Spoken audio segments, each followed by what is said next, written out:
Assalamualaikum dan selamat sejahtera. Nama saya Luqman Daniel bin Muhammad Kamal. Saya berumur 24 tahun ni dan saya masih lagi belajar di Universiti Melaya mengambil jurusan Ijazah Sarjana Muda Pengurusan Sukan. Dan sukan yang saya main ialah olahraga, iaitu acara 800 dan juga 1005. Dan penyertaan tertinggi saya di Sukan Malaysia pada tahun 2022 dan pencapaian tertinggi saya pingat gangsa di Sukan IPT Sukip 2024. Untuk kecederaan yang saya pernah alami ketika saya bermain sukan olahraga, yang pertama saya ada ankle sprain, yang kedua hamstring strain, dan yang ketiga ialah plantar fasciitis. Ada lagi kecederaan yang lain tapi dia tak seteruk seperti yang tiga ni lah. Yang paling mengganggu saya punya latihan, saya punya sukan olahraga ni ialah plantar fasciitis lah. So untuk soalan pertama, boleh ceritakan bila dan bagaimana kecederaan itu berlaku? So untuk kecederaan plantar fasciitis saya kena 2 kali. Yang pertama saya kena ketika latihan dan saya kerap lari di jalan tah dan kasut saya pun agak nipis. So ketika saya lari tu, saya balik, saya dapat rasa kesakitan tu sedikit. Kemudian saya rasa kecederaan itu macam tak ada apa-apa. Saya continue lari dan lama kelamaan kecederaan itu makin lama makin teruk lah. Dan apabila saya cek di klinik, doktor mengesahkan saya kena plantar fasciitis lah. Dan yang kedua saya kena ketika di competition. Time tu saya pergi bermain acara 3000 meter berhalangan. So sebab saya mengalami kecederaan itu, ketika habis je lari saya mengalami kekejangan di bahagian calf. Dan lama kelamaan tu saya rasa sakit pada tumit kaki lah. Lama kelamaan kaki saya dah start bengkak dan saya tak boleh nak berlari lah. So bahagian tubuh manakah yang cedera? Saya terkena di plantar fasciitis di bahagian tapak kaki. Macam korang boleh tengok dekat gambar ni, dia terdapat inflammation dekat plantar fascia dia kat sini. So dekat area ni saya kena 2 kali. So soalan ketiga, adakah ini kali pertama anda mengalami kecederaan seperti ini? Tak, saya dah kena 2 kali. Satu waktu latihan, satu lagi waktu competition. So soalan nombor 4, apakah punca utama kecederaan tersebut itu berlaku? So sebenarnya banyak juga faktor yang menyebabkan saya terkena plantar fasciitis tu. Antara yang pertama, ketika latihan tempat yang tidak sesuai lah. Setiap workout tu saya buat dekat atas jalan tah. So sebenarnya untuk larian ni memang tak sesuai untuk kerap berlari di atas jalan yang keras seperti jalan tar tu. Seeloknya berlari di atas permukaan yang lembut lah, seperti rumput, tanah ataupun track lah.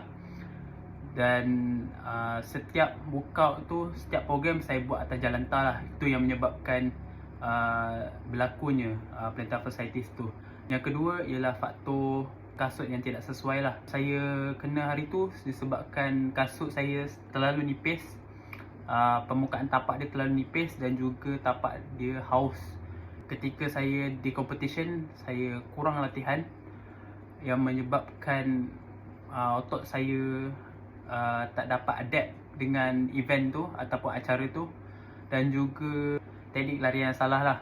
Saya banyak menggunakan tapak di bahagian depan saja, yang menyebabkan saya punya calf ni dia agak stressful lah, yang menyebabkan ketegangan selepas berlari. So kalau dari segi faktor yang lain macam kurang minum air, tak cukup warm up sebelum berlari ataupun tak cukup rehat, boleh menyebabkan plantar fasciitis lah. So apakah rawatan pertama yang saya terima selepas kecederaan berlaku?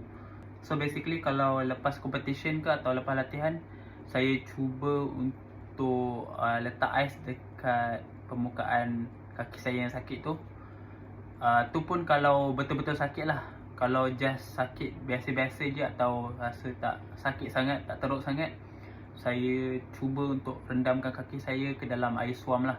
Itu petua yang diberikan oleh coach. Selepas tu saya cuba untuk pergi ke klinik lah untuk mendapatkan rawatan lanjut.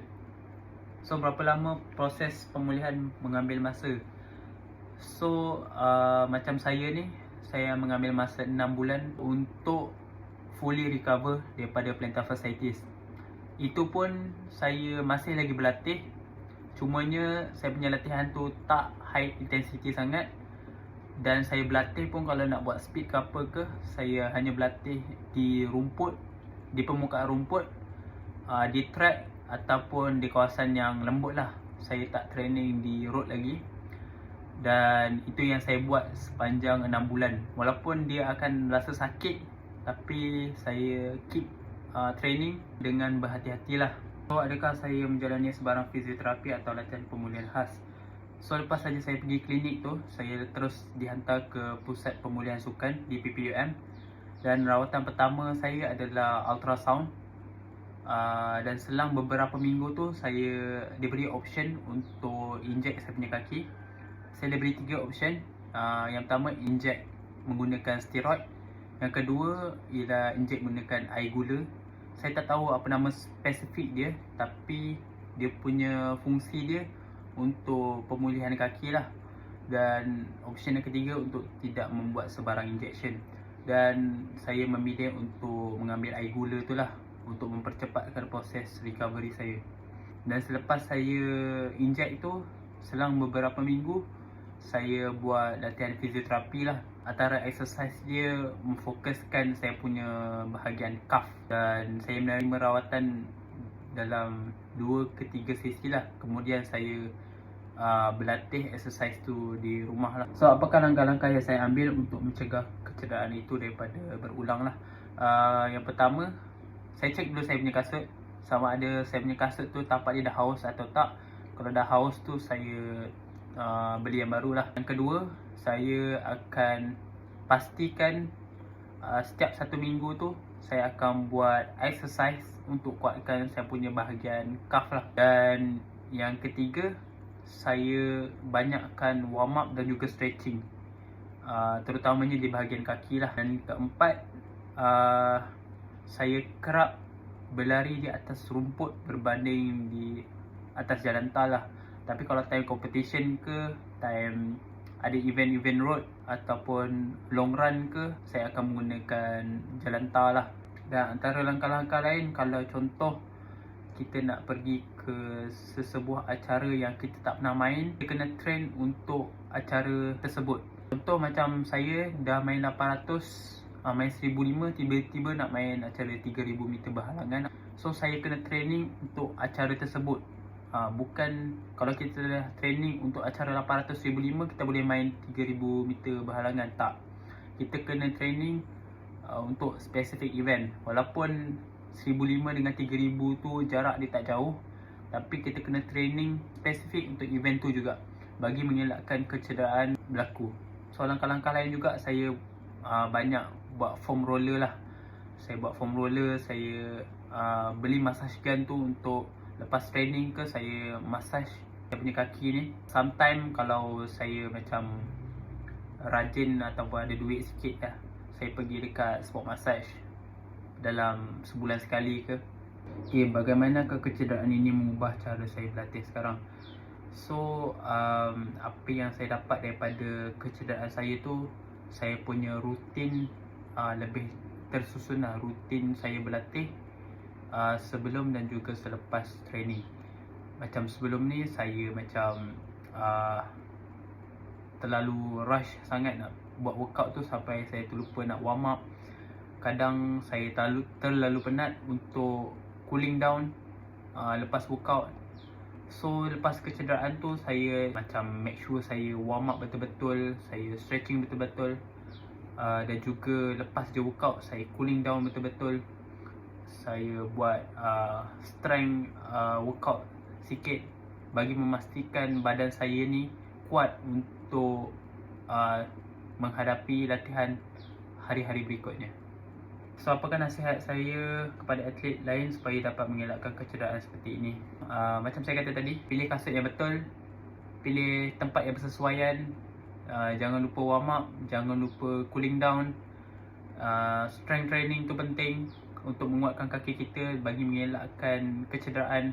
So, kalau ada atlet dekat luar sana yang sedang mengalami kecederaan yang tak terlalu serius, boleh refer ke doktor lah, especially doktor sukan. So, kalau doktor sukan ni, dia akan faham lah macam mana kecederaan kita ni boleh berlaku, apa yang perlu kita buat untuk mengelakkan kecederaan, untuk pulihkan kecederaan tersebut. So nasihat saya, korang still boleh keep training, tapi dengan intensity yang mungkin rendah sikit, ataupun aktiviti-aktiviti yang berbeza lah. Contoh macam saya ni training berlari, contoh kaki saya cedera, saya terpaksa stop kejap lah berlari, tapi saya ada option untuk melakukan aktiviti-aktiviti lain seperti berenang, berbasikal, home workout, body workout. Kepada atlet dekat luar sana, jangan terlalu kejar performance sangat. Seeloknya untuk pulihkan dulu kecederaan daripada kecederaan itu berlaku lebih teruk lah. So sekian daripada saya, terima kasih.